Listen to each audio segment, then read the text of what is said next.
American green card holder. All four have been imprisoned unjustly in Russia. Paul for nearly 6 years, Vladimir since 2022, Evan since March of 2023, and Alsu since October of 2023. Russian authorities arrested them, convicted them in show trials, and sentenced them to long prison terms with absolutely no legitimate reason whatsoever, none. Paul, a former Marine, was in Russia for a wedding. Evan, a journalist with a Russian, in Russia, was in Russia, assigned by the Wall Street Journal. Alsu, also a journalist, was in Russia to see family. All three falsely accused of being spies. And Vladimir, who was a Russian citizen by birth and holds an American green card, is a Pulitzer Prize-winning journalist and was a pallbearer at my friend John McCain's funeral with me. He spoke out against Putin's regime, and for that he was convicted of treason. And now, their brutal ordeal is over, and they're free. Moments ago, the families and I were able to speak to them on the telephone from the Oval Office. They're out of Russia. Earlier today, they were flown to Turkey, and soon they'll be wheels up on their way home to see their families. This is an incredible relief for all the family members gathered here. It's a relief to the friends and colleagues all across the country who've been praying for this day for a long time. The deal that made this possible was a feat of diplomacy and friendship. Friendship. Multiple countries helped get this done. They joined the difficult, complex negotiations at my request, and I personally thank them all again. And I've thanked them personally, and I'll thank them again. All told, Russia has released 16 prisoners. 8 Russians who are being held in the West will be sent home as well. These 16 prisoners from Russia that Russia has released include 4 Americans, 5 Germans, 7 Russian citizens who are political prisoners in their own country. One of those Russians runs a human rights organization, Memorial, which won a Nobel Prize in 2022.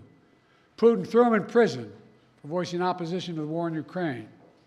4 others work with Alexei Navalny, a political opposition leader who died in Russia prison this year. Now, they can live safely abroad and continue their work of advocating for democracy if they so choose. This deal would not have been made possible without our allies. Germany, Poland, Slovenia, Norway, and Turkey, they all stepped up, and they stood with us. They stood with us. And they made bold and brave decisions, released prisoners being held in their countries who are justifiably being held, and provided logistical support to get the Americans home. So for anyone who questions whether allies matter, they do. They matter. And today is a powerful example of why it's vital to have friends in this world.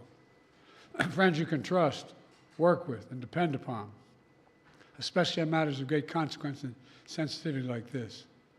Our alliances make our people safer, and we began to see that again today. Let me say this.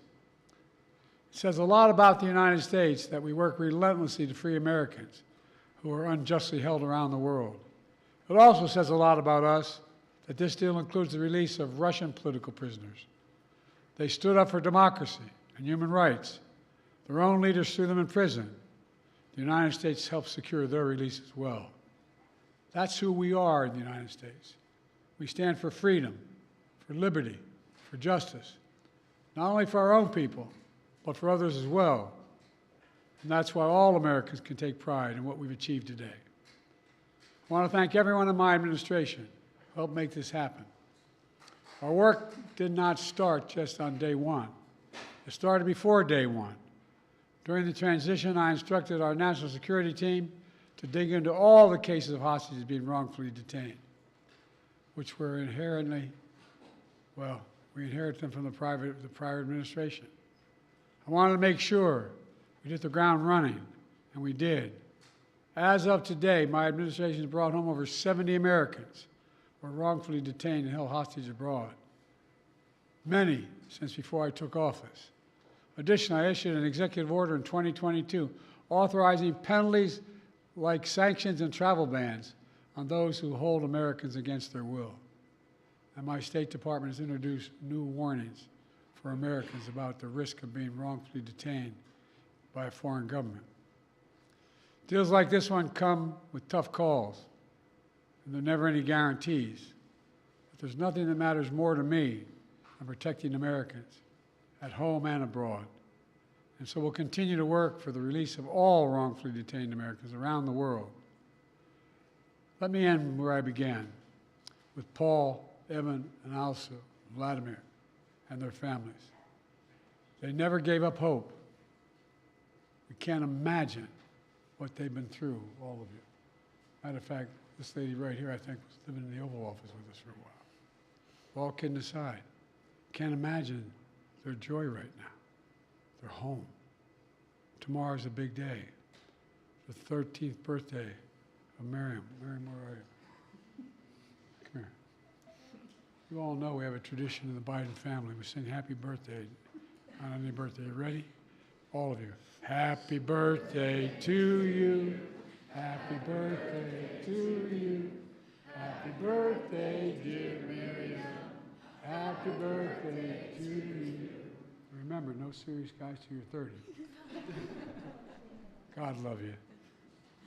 She's all Sue's daughter. Now she gets to celebrate with her mom. That's what this is all about. Families able to be together again, like they should have been all along. So I want to thank you again to everyone who did their part. In just a few hours, we'll welcome home our fellow Americans. We're looking forward to that. God willing, we're going to be out at Andrews and get that done. So thank you, thank you, thank you, and this is a good day. What did you say to them on the phone, sir? What did you say when they answered the phone on the other side? I said, welcome almost home. How do you keep countries, these so-called abductor states, from simply taking more Americans in order to get more of their prisoners home? How do you end these perverse incentives, sir? Well, we're advising people not to go certain places. Tell them what's at risk, what's at stake. Mr. President, these negotiations, and can you speak to the complexities of working with 6 countries to secure these releases? Well, look, I'm not going to take the time now, but I'll do this later in the week. I particularly own a great sense of gratitude to the Chancellor. The demands they were making of me required me to get some significant concessions from Germany, which they originally concluded they could not do because of the person in question. But everybody stepped up. Poland stepped up, Slovenia stepped up, Turkey stepped up. And it matters to have relationships. It really does. These things matter. Pardon me? Could this improve relations with Russia? Is there any avenue for that after this prisoner exchange deal? As my sister might say, your lips to God's ears, man. Did you ever speak with Vladimir Putin about this? Or would you be willing to speak with Putin now directly? I don't need to speak with Putin. Anyway. How did you weigh that decision of letting somebody out who sounds like got away with murder tonight? I got home innocent people. Thank you. All right. Thanks, everybody. Are you speaking with Erdogan or any of the leaders about this? Say that again? Are you speaking with President Erdogan or other leaders about this? Yes, I've spoken to all the leaders about this. What did you say? How do you And by the way, as a father, look, you heard me say this before. I mean it. My dad had a simple proposition. Family is the beginning, the middle, and the end. Blood of my blood, bone of my bone. I can think of nothing more consequential. I mean it sincerely. And having lost family, not a different way, and not knowing what's happening, the circumstance when they're accidental, health, it matters. Mr. President, what did Germany ask for in response for their cooperation? Nothing. President President Trump has said repeatedly that he could have gotten the hostages out without giving anything in exchange. What do you say to that? What do you say to President Trump now, former president? Why didn't he do it when he was president?